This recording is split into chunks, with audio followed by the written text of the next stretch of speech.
What's up, everybody? My bad for this video coming up a little bit late.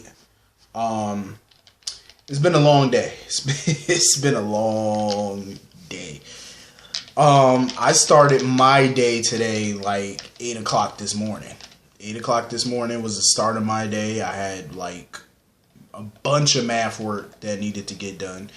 And I was literally doing math and uploading my Y&R review all at the same time, because I actually, thank God, this is why I'm happy that Y&R comes on in Canada a day early, because I can pre-record that, so that works out perfectly for me.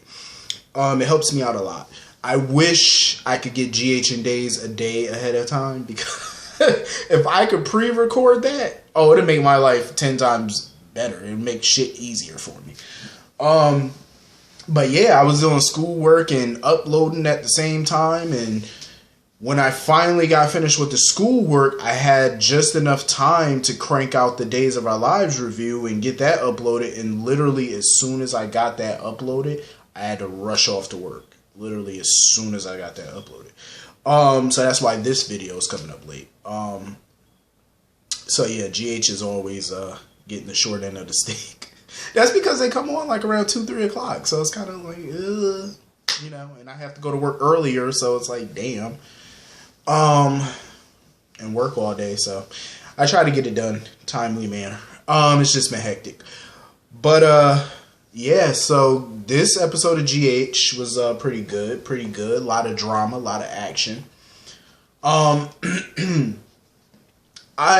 First of all, Maxie, I'm going to be honest, I don't like her with Peter. We all know this. But I always respected Maxie's business acumen.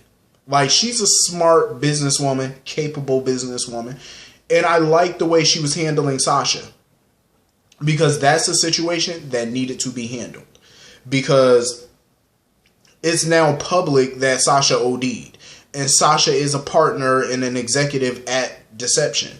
So it reflects badly on the company and the other members of said company. Like, Valentine and Lucy and Maxie. So, of course, Maxie was like, we need to do damage control. Because, lawyers for the companies and stuff like Crimson and all that, because they do business with Crimson and stuff, they're not pleased about this drug overdose, because they can't have that, because they could lose a lot of business behind that. That's not good press for the company. It's not good for them. So, Maxie was like, the lawyers feel like Sasha's a liability at this point. And they need a guarantee that Sasha's not going to relapse and start using drugs again. So Sasha was like, she's good. She's finished with drugs. Maxie was like, that's all well and good, but for right now, I'm going to need you to do regular drug tests. She's going to have to start doing random drug tests now, because Sasha feels that Maxie doesn't trust her. Of course, Maxie don't trust you right now. Of course she don't. She wants to trust you, and you need to regain her trust. But this is not personal. This is business, and I don't blame Maxie. I don't blame Maxie one damn bit, because when you're running a business, you got to make sure that, this is how Maxie feeds her son. This is how Maxie pays her bills. So she needed to make sure that her business is together. You know what I mean? Like, I don't blame Maxie for that. She's taking the initiative to, get in front of this, get ahead of this thing, and make sure that it doesn't become a bigger issue and a major liability for the company. So Maxie, of course, also wants Sasha to go public with her addiction and her ODing and stuff. Basically kind of like do some interviews, go public with it. Sasha was not interested in doing that. She was not interested at all in, getting ahead of this thing. Honestly, from a business standpoint, I agree with Maxie.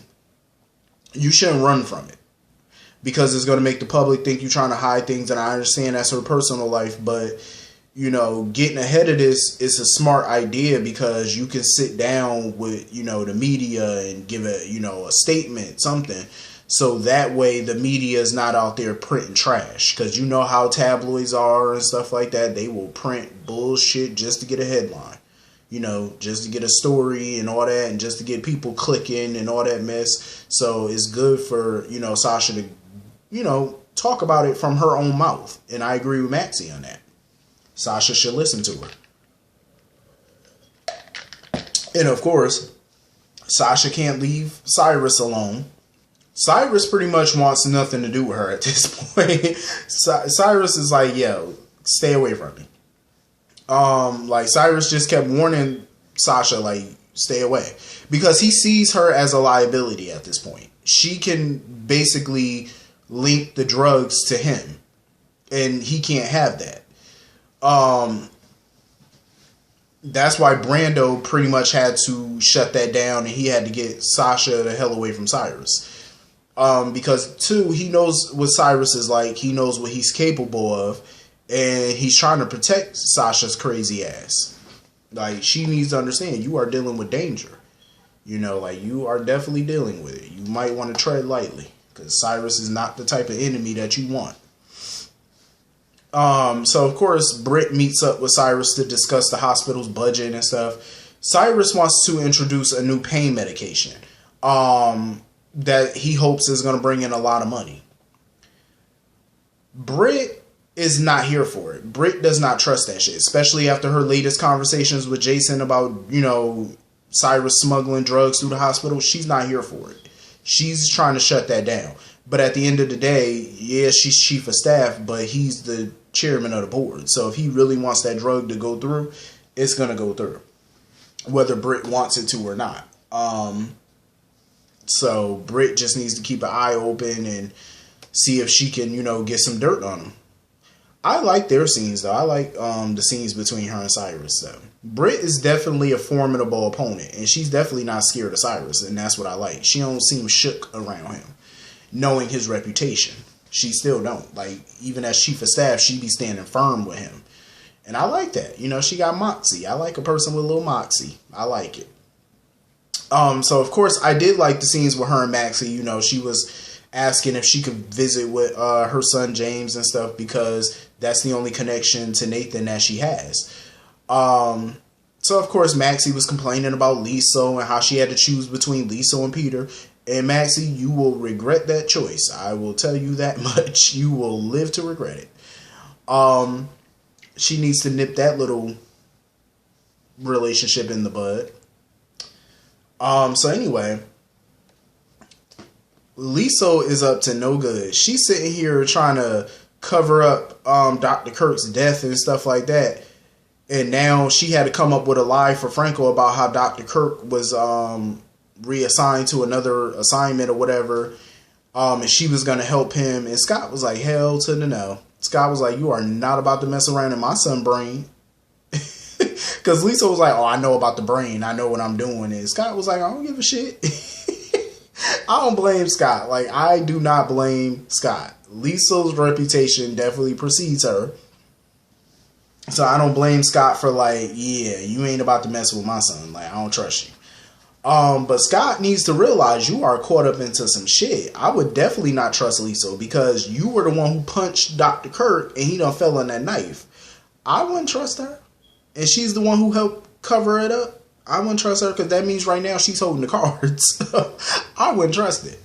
I'm just saying that might come back to bite Scott in the ass later.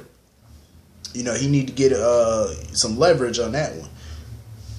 So Franco ended up giving Liso the smoking gun that she needs to take Peter down. Franco mentioned to Liso how Dr. Kirk thought he was hearing more of Drew's memories in his head and stuff, and he was that weren't erased. So he also told her that he was hearing Peter's voice in his head. So you know that light bulb is going off in Liso's head, because Liso's like, oh, that's the smoking gun that she needs. She's going to use that to her advantage now to get the goods on Peter. Honestly, I hate that she's using Franco, but Franco's the only thing she got right now. Like, that's the only thing she got to help her take that bastard down. So, hey, if you got to use them, use them. You know? I mean, what else can you do? So anyway, moving on from that, Tracy. Tracy ain't shit.